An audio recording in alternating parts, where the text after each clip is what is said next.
திருப்பதிக்கு செல்லும் போது மறக்காமல் செய்ய வேண்டியது. நீங்க எந்த ராசிக்காரர்கள் ஆக இருந்தாலும் சரி, எந்த நட்சத்திரக்காரர்களாக இருந்தாலும் சரி, திருப்பதிக்கு செல்லும் போது இந்த ஒரு விஷயத்தை மட்டும் நீங்கள் செய்து விட்டால் போதும். உங்களுடைய வாழ்க்கையில் நல்லது நடக்கத் தொடங்கிவிடும். திருப்பதிக்கு சென்றால் திருப்பம் வரும் என்று சொல்லுவார்கள் அல்லவா? அதை நீங்கள் கண்கூடாக காண வேண்டும் என்றால் இந்த ஆன்மீகம் சார்ந்த பரிகாரத்தை தவறாமல் தெரிந்து வைத்து கொள்ள வேண்டும். பெருமாளை வேண்டி பதிவிற்குள் பயணம் செய்வோமா? வீட்டில் இருந்து திருப்பதி செல்ல கிளம்புகிறீர்கள். ஒரு வெள்ளை பேப்பரில் ஒரு கைப்பிடி அளவு கல் உப்பு வைத்து மடித்து எடுத்து கொள்ளுங்கள். கல் உப்பை கொஞ்சம் தாராளமாகவே எடுத்து கொள்ளலாம், தவறொன்றும் கிடையாது. இதை பொட்டலத்தை உங்களுடைய பாக்கெட்டிலும் வைத்து கொள்ளலாம் அல்லது ஹேண்ட்பேக்கிலும் வைத்து கொள்ளலாம். ஆனால் திருப்பதி பெருமாளை தரிசனம் செய்யும் போது இந்த கல்லுப்பு உங்களோடு இருக்க வேண்டும். அப்படி பார்த்து கொள்ளுங்கள். திருப்பதி பெருமாளை தரிசனம் செய்துவிட்டு மீண்டும் வீடு திரும்பும் போது இந்த கல்லுப்பை பத்திரமாக உங்களோடவே எடுத்து வரணும். வீட்டிற்கு வந்த பிறகு உங்கள் கல்லுப்பு ஜாடி இருக்கும் இல்லையா? சமையல் அறையில் இருக்கும் கல் உப்பு ஜாடையில் இந்த கல்லுப்பை கொட்டி கலந்து விடுங்கள்.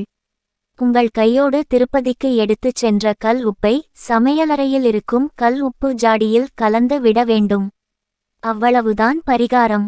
இந்த கல்லுப்பு தீருவதற்கு முன்பாகவே மீண்டும் மீண்டும் கல்லுப்பை வாங்கி அந்த ஜாடியில் கலந்து கொண்டே இருப்பீர்கள்.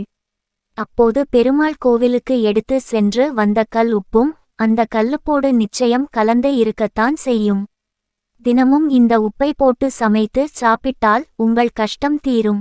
திருப்பதி பெருமாள் இருக்கும் இடம் சந்திர பகவானுக்கு சொந்தமானது. அந்த சந்திர பகவானின் சக்தி நீங்கள் எடுத்துச் சென்ற கல்லுப்போடு கலந்து இருக்கும். அதை கொண்டு வந்து வீட்டில் வைக்கும்போது நிச்சயம் கஷ்டங்கள் தீரும் என்பதுதான் இந்த பரிகாரத்தினுடைய நம்பிக்கை.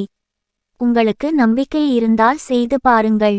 நிச்சயமாக உங்கள் கஷ்டங்கள் எல்லாம் அப்படியே ஒரு நொடி பொழுதில் விலகி போகும் அதிசயத்தை உணர்வீர்கள். கோவிலுக்கு உள்ளே உப்பை கொண்டு சென்றால் செக்கிங் தூக்கி குப்பையில் போட்டுடுவாங்க.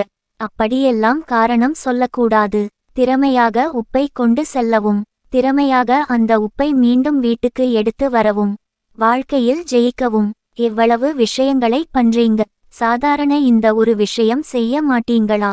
பெருமாளை முழுசாக நம்பியவர்களை அவர் எப்போதுமே கைவிட்டதில்லை என்ற தகவலுடன் ஆன்மீகம் சார்ந்த இந்த பதிவினை நிறைவு செய்து கொள்வோம்.